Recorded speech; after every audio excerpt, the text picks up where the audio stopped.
ಎಲ್ಲರಿಗೂ ನಮಸ್ಕಾರ. ಗೃಹಂ ವ್ಲಾಗ್ಸ್‌ಗೆ ಸ್ವಾಗತ.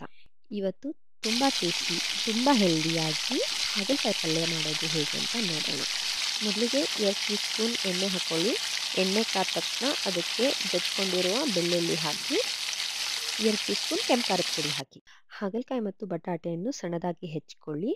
ಅದಕ್ಕೆ ರುಚಿಗೆ ತಕ್ಕಷ್ಟು ಉಪ್ಪು ಹಾಕಿ ಚೆನ್ನಾಗಿ ಮಿಕ್ಸ್ ಮಾಡ್ಕೊಳ್ಳಿ. ಸ್ವಲ್ಪ ಹೊತ್ತು ಹಾಗೆ ಬಿಡಿ, ಅದು ಉಪ್ಪನ್ನು ಚೆನ್ನಾಗಿ ಹೀರ್ಕೊಳ್ಳುತ್ತೆ. ಇನ್ನೂ ಸಬ್ಸ್ಕ್ರೈಬ್ ಮಾಡಿಲ್ಲ ಅಂದರೆ ಪ್ಲೀಸ್ ಗೃಹಂ ಬ್ಲಾಗ್ಸ್ ಚಾನಲ್ಗೆ ಹೋಗಿ ಸಬ್ಸ್ಕ್ರೈಬ್ ಬಟನನ್ನು ಕ್ಲಿಕ್ ಮಾಡಿ ನಮ್ಮ ಚಾನಲ್ಗೆ ಸಪೋರ್ಟ್ ಮಾಡಿ. ಬೆಳ್ಳುಳ್ಳಿ ಚೆನ್ನಾಗಿ ಫ್ರೈ ಆಗಬೇಕು. ಫ್ರೈ ಆದ ತಕ್ಷಣ ಅದಕ್ಕೆ ಹೆಚ್ಚಿಟ್ಕೊಂಡಿರುವ ಹಾಗಲಕಾಯಿ ಮತ್ತು ಬಟಾಟೆ ಏನಿದೆ ಅದಕ್ಕೆ ಉಪ್ಪು ಹಾಕಿಟ್ಟಿದ್ದಲ್ಲ ಅದನ್ನು ಹಾಕ್ಕೊಂಡು ಫ್ರೈ ಮಾಡ್ಕೋಬೇಕು.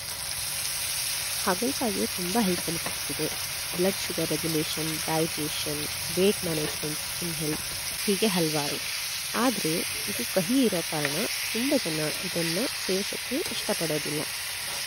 ಈಗ ತೋರಿಸಿರೋ ರೆಸಿಪಿಯನ್ನು ಟ್ರೈ ಮಾಡಿದರೆ ಸ್ಪೈಸಿ, ಕ್ರಿಸ್ಪಿ ಪೊಟ್ಯಾಟೊ ಜೊತೆ ಹಾಗಲಕಾಯಿ ಕೂಡ ಇದೆ ಅನ್ನೋದು ಗೊತ್ತೇ ಆಗೋದಿಲ್ಲ.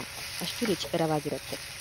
ಬಟಾಟೆ ಮತ್ತು ಹಾಗಲಕಾಯಿ ಉಪ್ಪನ್ನು ಹಿಡ್ಕೊಂಡು ಬಿಟ್ಟಿರೋ ಏನು ನೀರಿರುತ್ತಲ್ಲ ಅದನ್ನು ಮಧ್ಯೆ ಮಧ್ಯೆ ಈ ಥರ ಹಾಕ್ಕೊಂಡು ಮತ್ತೆ ಸ್ಟರ್ ಮಾಡ್ತಾ ಹೋಗಿ. ಈ ಥರ ನೀವು ಒಂದು 20 ನಿಮಿಷ ಮಾಡಬೇಕು. ಸೊ 20 ನಿಮಿಷ ಮಾಡಿದ ತಕ್ಷಣ ನಿಮಗೆ ಕ್ರಿಸ್ಪಿ ಪೊಟ್ಯಾಟೊ ಮತ್ತು ಬೀಟ್ರೂಟ್ ಫ್ರೈ ರೆಡಿ ಆಗುತ್ತೆ. ಈ ರೆಸಿಪಿ ಟ್ರೈ ಮಾಡಿ ಮತ್ತು ಹೇಗಿತ್ತು ಅಂತ ಕಮೆಂಟ್ ಸೆಕ್ಷನಲ್ಲಿ ಪೋಸ್ಟ್ ಮಾಡಿ.